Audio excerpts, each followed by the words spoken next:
Maraming naglipa na ngayon ng mga rebulto o estatwa na makikita sa iba't ibang bahagi ng mundo.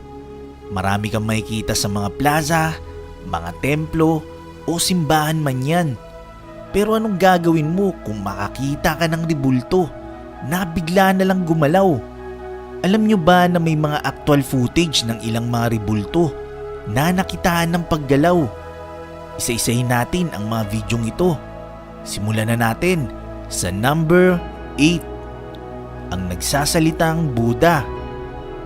Sa isang Buddhist center na matatagpuan sa Kuala Lumpur, Malaysia na tinatawag na Pushan Service Center ay mayroong estatwa ng Buddha na nakitaan ng paggalaw sa labi nito.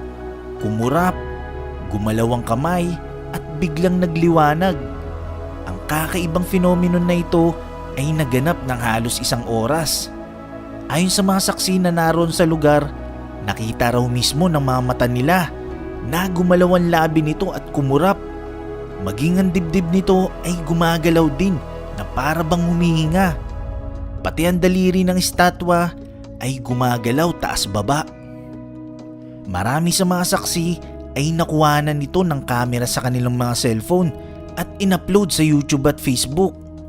Ayon sa isang saksi na na-interview ng Guangming Daily, hindi lang 1 beses daw ito nangyari. Nung una, nagliwanag lang daw ito. Pero kalaunan, nagsasalita na rin daw ito. Ang boses ng estatwa ay malakas daw at ang tinig nito ay parang galing sa ibang dimensyon. Number 7. Pagkurap ng estatwa ni Snow White. Ang rebultong ito ay sobrang luma na. Ang original video tungkol dito ay in-upload noon dito sa YouTube way back in 2011 na binalita rin sa isang news program sa Mexico.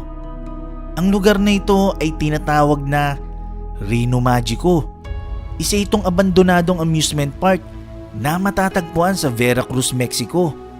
Sinasabi na ang amusement park na ito ay isinumpa, kaya ito raw ang dahilan kung bakit ito isinara at inabandona. Anyway, ang footage na ito ay kinunan ng grupo ng mga paranormal investigator para ipalabas sa isang sikat na paranormal show sa Mexico. Ang Reno Magico nga ang napili nilang puntahan para mag-explore. Kaso, illegal nga lang itong ginawa nila at wala silang lisensya sa Disney para gawin ito.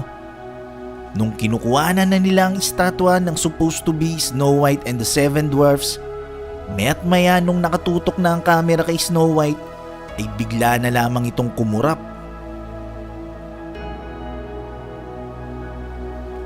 Number 6. Paggalaw ng ulo ng estatwa ni Jesus. Marami na tayong nababalitaan ng mga rebultong nagmimilagro. Isa na nga rito ang rebulto ni Jesus na buwat-buwat ang krus na matatagpuan sa Mexico.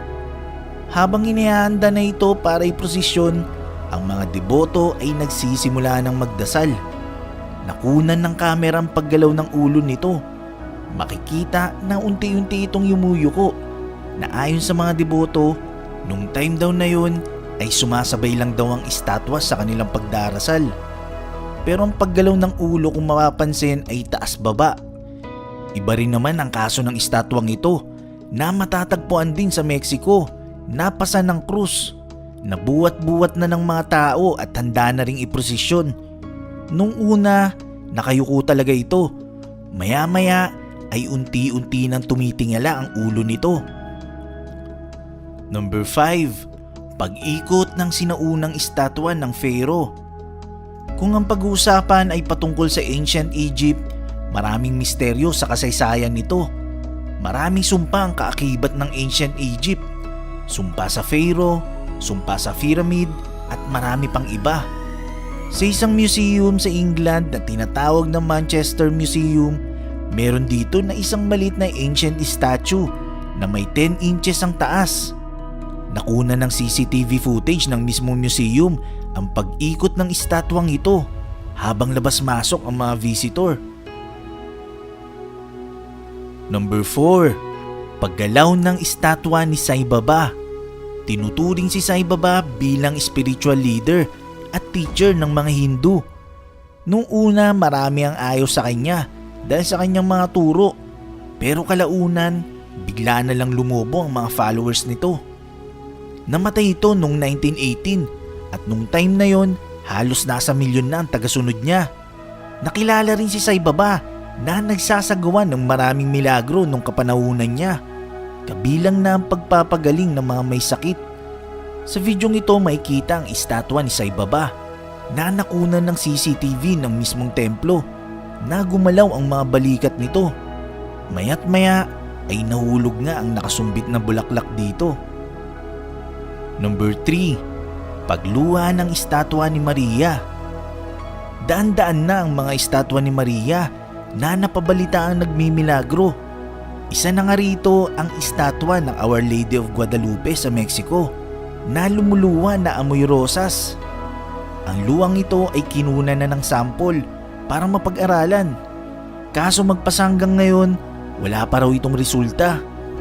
Meron ding estatwa ni Maria sa Pilipinas na inireport na lumuluwa ng dugo. Number 2. Pagkurap ng estatwa ni Jesus.